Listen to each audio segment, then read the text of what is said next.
One Piece chapter 1077 dengan judul Seharusnya Menyadari Itu Lebih Cepat.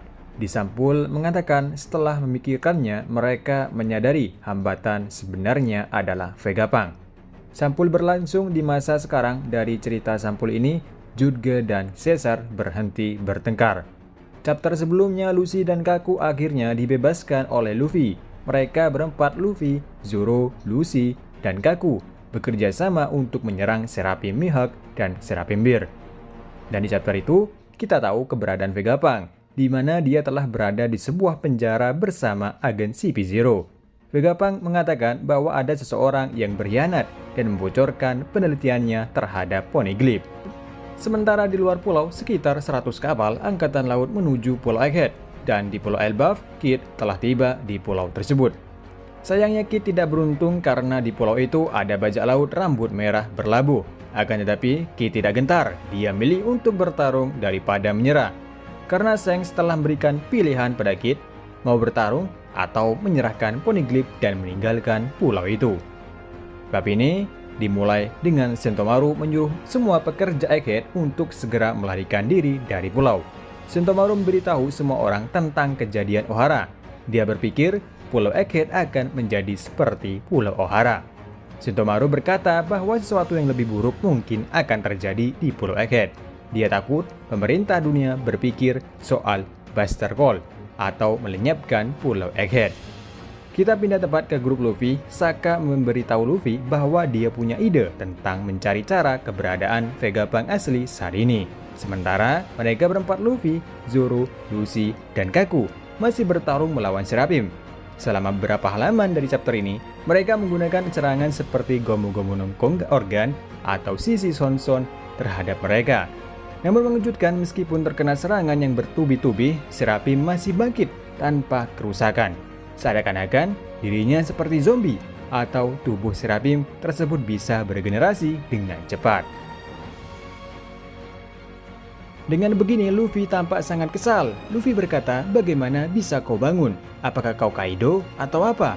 Jadi pertarungan ini sia-sia karena tidak bisa mengalahkan Seraphim dengan mudah karena mereka terus bangkit kembali.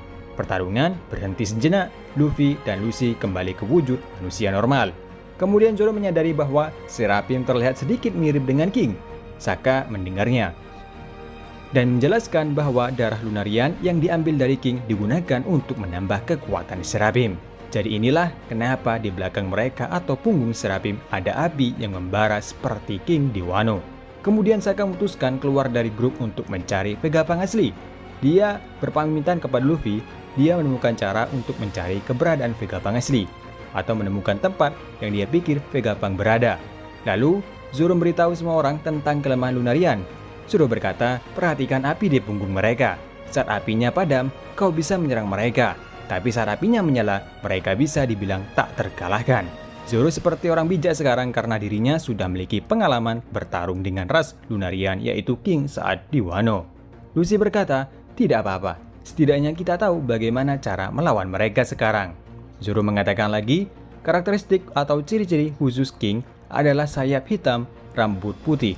Seketika, secara bersama Luffy, Lucy, dan Kaku mengatakan, dengan keras, kau harus menyadari itu lebih cepat. Ternyata Zoro baru menyadari soal ciri-ciri Seraphim yang sama seperti Lunarian. Padahal dari awal sudah melihat Seraphim dengan jelas, tapi dia baru saja menyadari sekarang ketika bertarung.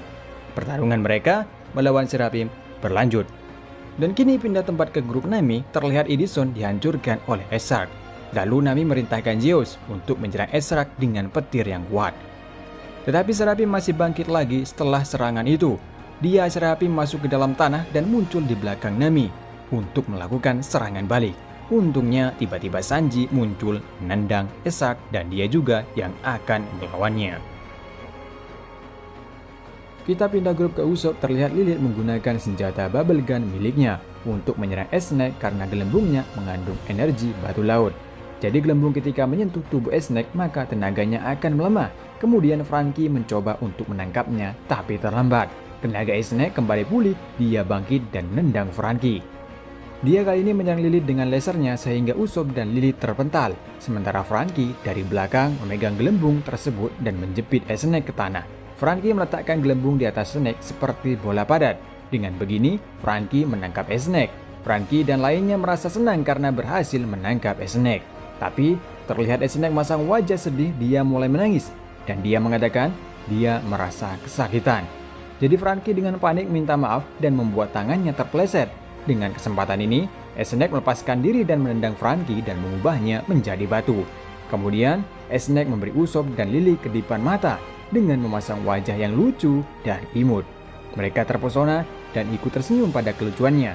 Dengan segera, Snake menggunakan Mero-Mero untuk mengubah Usopp dan Lilith menjadi batu. Kita tidak bisa melihat apakah Pythagoras telah berubah menjadi batu juga atau tidak. Pindah scene, kita kembali melihat Sokka. Dia berjalan ke ruang penelitian buah iblis tua di bawah tanah. Kita tidak bisa melihat banyak, sepertinya ini adalah laboratorium gelap yang ditinggalkan. Sokka menemukan prison rahasia di sana atau penjara. Dia kaget saat melihat Vegapunk asli dan semua agen CP0 di penjara dengan keadaan lemah. Sokka berkata, "Stella, jadi kau rupanya di sini. Siapa melakukan hal seperti itu? Aku akan membebaskanmu sekarang juga." Lalu Vegapunk asli menyadari sesuatu, bahwa ada seseorang dalam bayangan di belakang Sokka.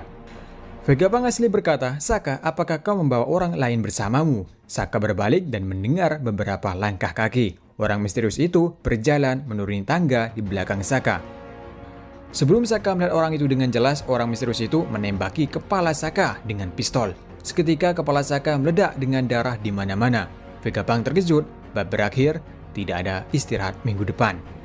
Jadi di chapter ini kita masih belum mengetahui siapa yang misterius atau pria yang berkhianat di Pulau Egghead. Padahal Sokka telah menemukan keberadaan Vegapunk asli. Sayangnya dia ditembaki tepat kepalanya. Jadi status Sokka belum diketahui dia mati atau tidak karena tembakan itu. Dengan tertembaknya Sokka, Luffy tidak akan mengetahui siapa pelakunya dan di mana keberadaan Vegapunk saat ini. Sementara mereka kesulitan untuk mengalahkan Seraphim. Karena serangan apapun, Seraphim tetap bangkit kembali. Sementara di grup Usopp gagal total, mereka kalah dan jadi batu oleh Snake. Keadaan di Pulau Egghead semakin kacau. Bahkan Shitomaru berpikir akan menjadi buruk. Akan terjadi buruk di pulau itu karena di pulau itu kita masih belum menemukan pengkhianatnya. Dan juga kesulitan mengalahkan Seraphim yang ada. Apalagi di luar pulau terdapat 100 kapal, sekitar 100 kemungkinan angkatan laut yang menuju Pulau Egghead. Sepertinya Luffy dan lainnya tidak sempat lari dari pulau itu gara-gara pengkhianat di sana. Kemungkinan terpaksa mereka harus bertarung melawan armada angkatan laut. Sayangnya di chapter ini kita tidak tahu